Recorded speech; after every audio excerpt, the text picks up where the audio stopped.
Եղբորս կրակել են, իմ դե արդեն գնացել եմ ու իմ եղբորը էլի գրկել եմ, բայց դե արդեն հասկացա, որ իմ եղբայրը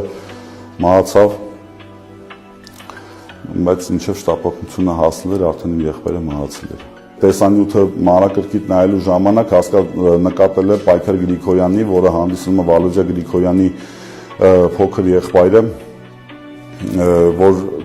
ատրճանակը ձեռքին կատարում է ինչ-որ գործողություններ իմ ու եղբորս ուղղությամբ, նախաքննությունը ցույց կտա, նախաքննությունը կպարտի։